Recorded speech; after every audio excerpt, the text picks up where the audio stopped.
stream on a beautiful Sunday morning in Austin, Texas. Yes, indeed. We are doing this as a present to you guys, a late Christmas present or something. So it's an extra pod this week, and you can catch it live on YouTube as well. Yep. While we are streaming, go ahead and hit us up with your questions, and we will answer them on the air. Remember, this is an open conversation, safe place to talk and ask anything that you have questions about mental health wise. And we're also going to continue our conversation that we started on Friday about emotional regulation and dysregulation.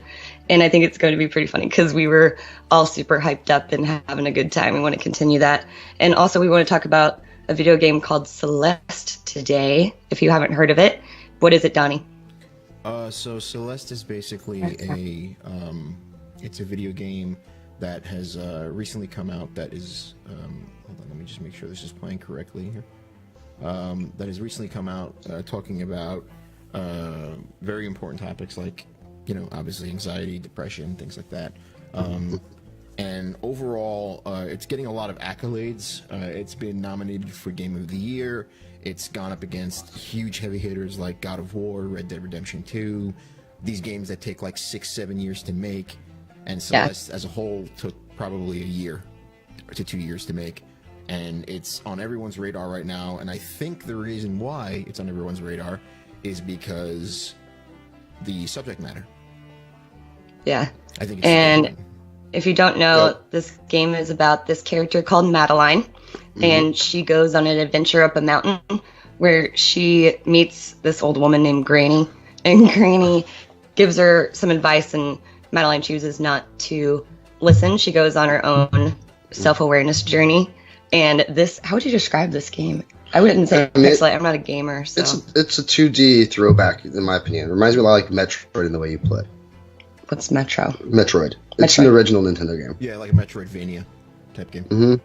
Yeah, Castlevania is another good one that reminds you a little bit of. It's fun. If anyone can... The music's great, matches the storyline so well.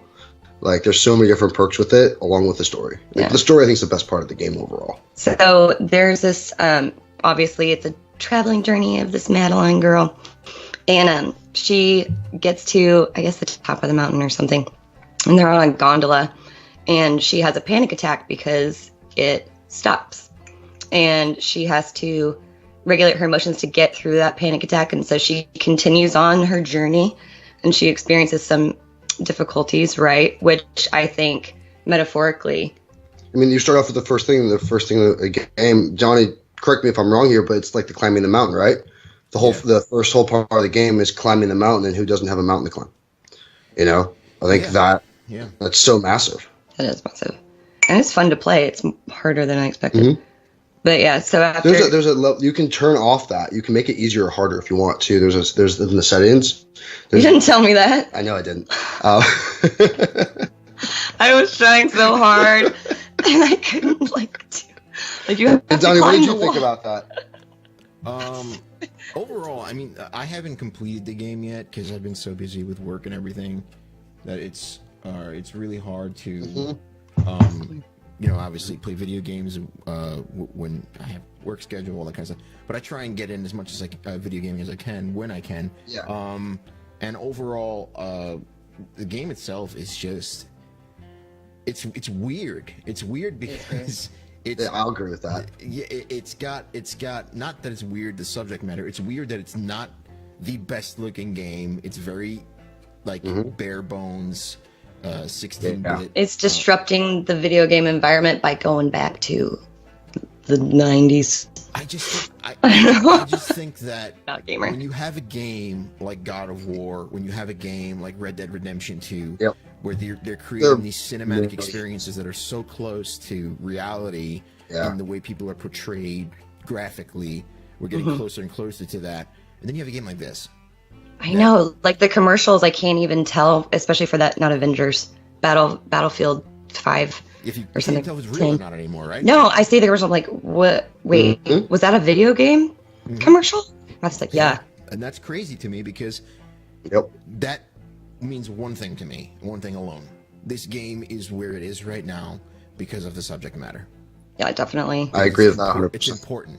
That's what it is. Mm-hmm. People are giving it the accolades that it's getting because more than likely people that are playing it, that it's affecting them, suffer with MI.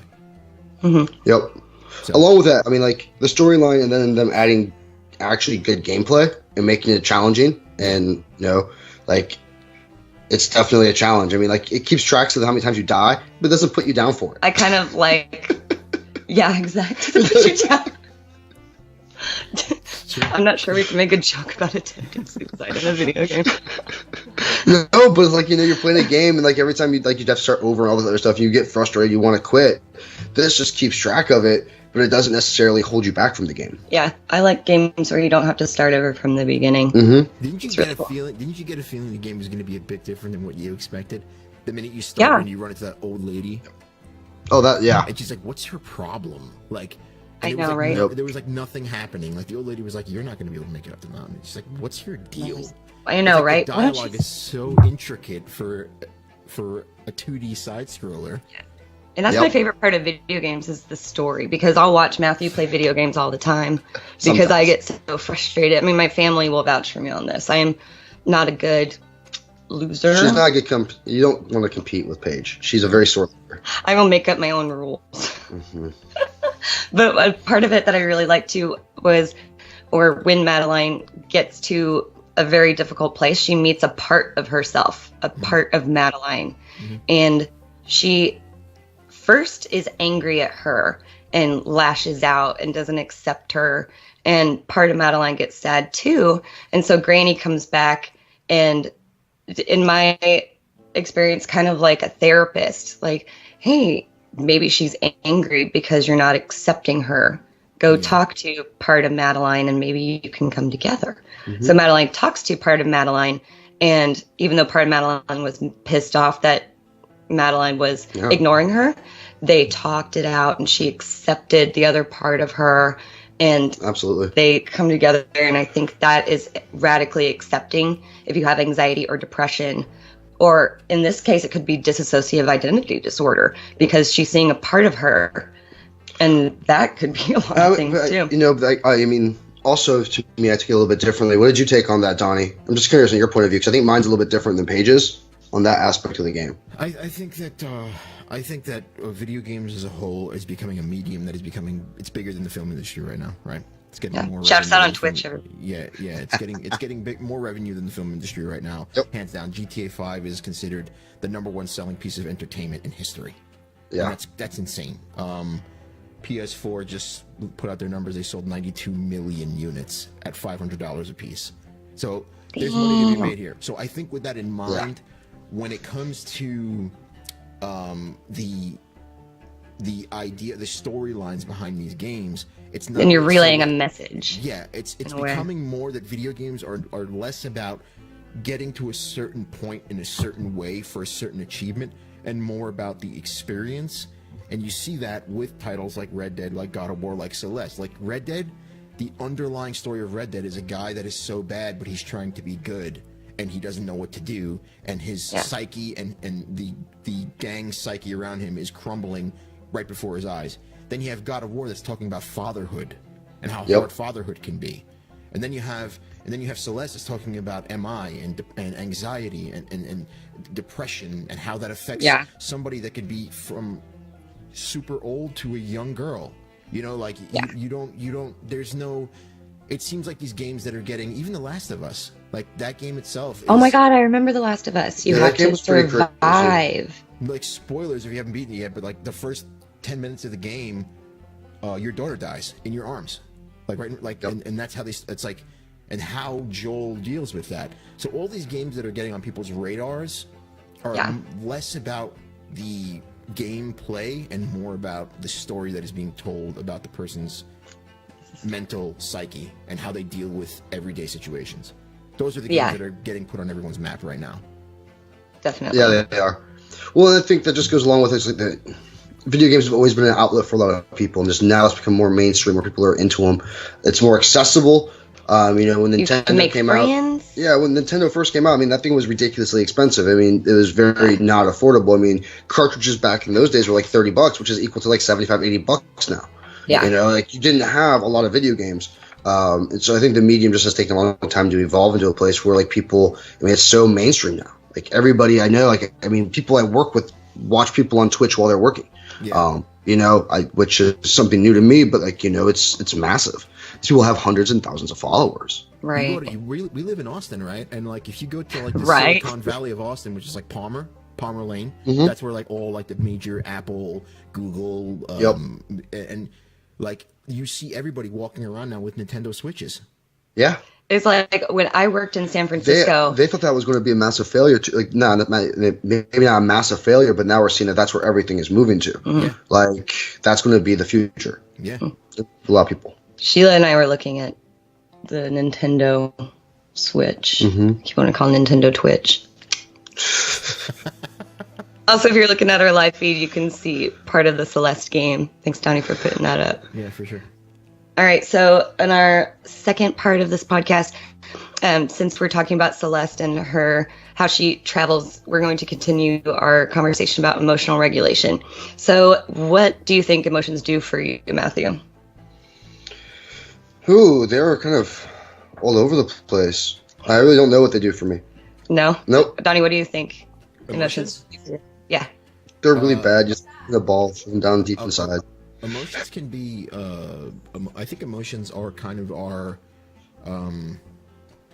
Emotions are our regulatory response to everything that occurs in the real world, right? Like Yeah. you have crying for something that's sad. You have smiling for something that's happy. You have to make it as bare bones as possible. But Are those emotions, or are those how you react to your emotions, or how you show that you have that emotion?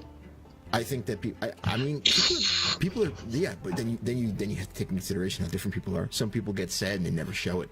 Some Exactly. people want to cry and they won't because they believe that that'll make them look weak. So there's so many different. It's like a spider web of yeah. I don't think I've ever actually seen Matt. Like that's a good example. You just looked at him, but I've seen Paige kind of with stuff happening on this podcast. I've seen Paige break down and like cry right in front of me, and it's like that is so raw and so brave and so emotional and so. But then you see Matthew, who you know, obviously there's no secrets here. You guys are in a Irish relationship. descent. You guys are in a relationship, and you see Matthew, who his face isn't one of somebody that's just normal. But his face is one of somebody that is sad He's put in the comments, for do you think you. Matt? You can tell that he's sad for you, but there's no tears, right? Yeah. There's no crying. So it's like, how do you explain that? Exactly. So emotions, they motivate and organize your actions and reactions, and they communicate and influence others. Like when we were recording the last podcast, we were all really happy, right? And we were feeding off each other's happiness, right? And they also communicate to ourselves. Like that feeling of happiness. I'm feeling happy because I'm smiling, right? So the trouble starts when emotions start to get dysregulated. So you're sitting in an emotion when it's no longer justified, such as anger.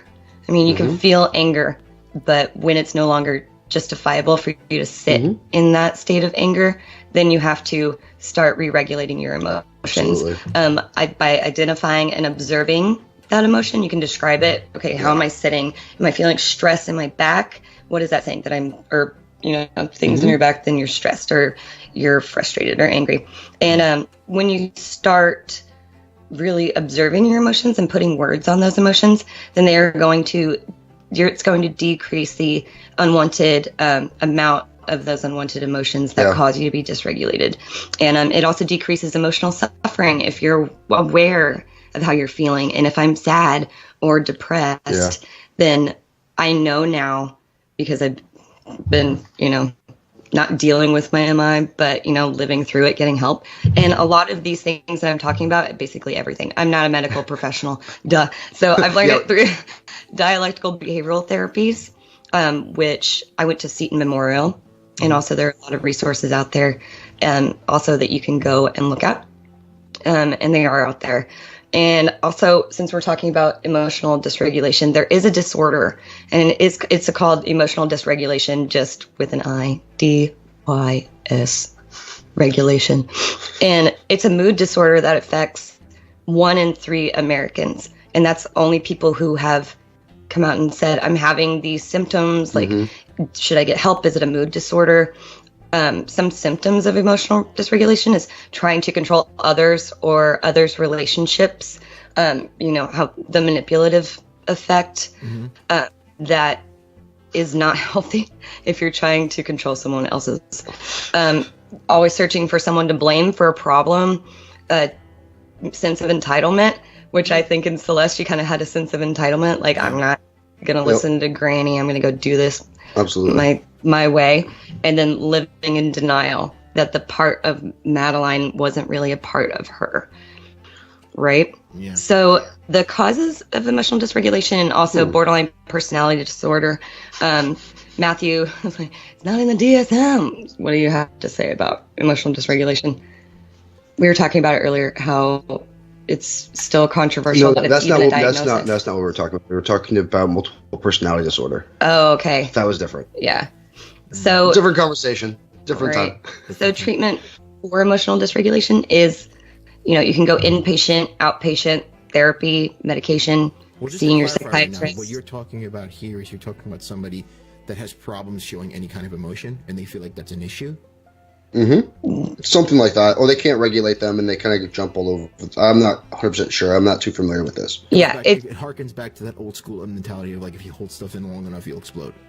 It definitely takes a willingness to become self-aware enough to get help, and also this MI is not something that you can just cure or fix. No, it's something that you need to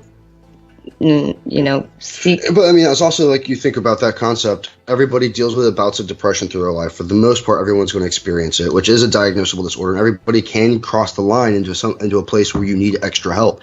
That's okay.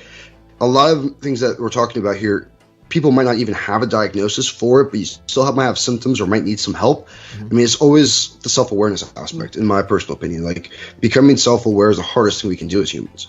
At least in my personal opinion. Know thyself, right? And it's hard to do. That's like in the game, Celeste had a hard time believing that like, I look at her doppelganger as kind of her trauma, her like the issues in her life her past that she couldn't handle or couldn't live with on a regular basis. So she tried to separate herself from them. And then she realized that was a part of her.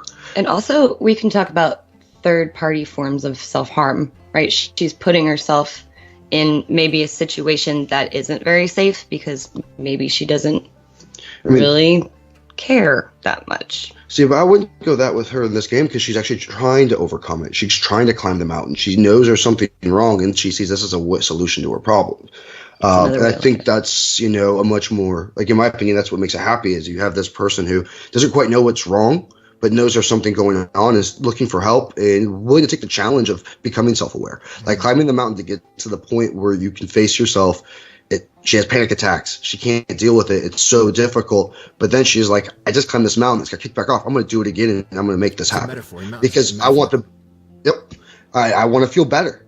And that's... I want to feel better. Yep. Just like that song. Better, and I think that's for me what Celeste is, like, the journey in Celeste is about, is more becoming self-aware, realizing this is not easy, and then keep on going. But a lot of people, at that point might need to seek extra help, because it's going to be very difficult when you're faced with yourself sometimes. Exactly.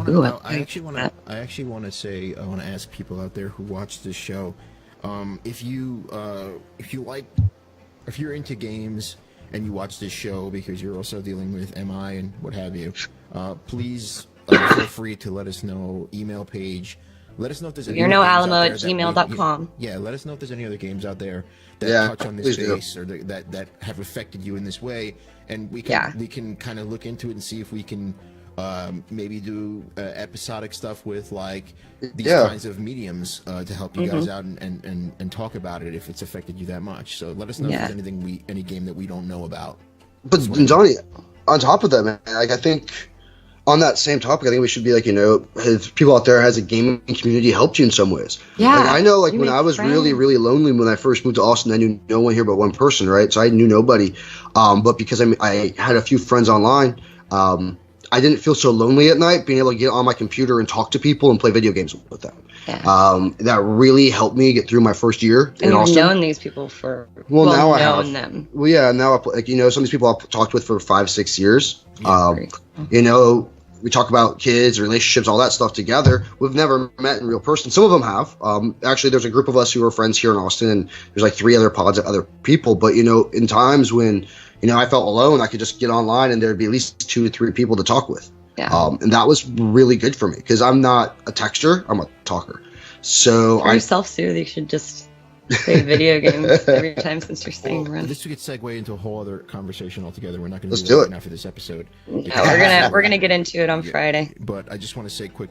You do realize, I don't know if you guys have heard recently, but they put out a study on Fortnite, the game that's taking over everything, and they found out that kids of all age brackets are actually using Fortnite as less of a game and more of a social media platform to speak to one another and hang out. Which is at least it's not Snapchat. Which is crazy because you're able to access the game from your cell phone to a console to a PC it's everywhere. And it's like now people are using it less as a game and more of like, let's just hang out in Fortnite and talk. Yep. So that's wild, right? Like that's crazy. It is wild. But that's like any other games together. Maybe we can discuss that later down another episode. But it's pretty what gaming is becoming. Like Matt said, it's almost like a platform for people to just be like, hey, I feel alone. I want to hang out and talk. And I don't want to leave my house right now. So yeah. Well, look at Player One. Yeah. Ready Player One. We can talk about that. Yeah. All right, everyone. Thank you for watching. Yeah, thank you all. WANA Pod Live. Donnie, thank you very much. And as always, if you are having suicidal thoughts or plan, or if you know anybody who you think might need some help, call 1-800-273-TALK or text HOME, that's home, to 741-741. That's the National Suicide Prevention Lifeline, and they provide 24/7 support for people in crisis situation. This podcast is about opening up the conversation. Remember, you are not alone because we are no Alamo. Catch you next time. Later, y'all. Bye.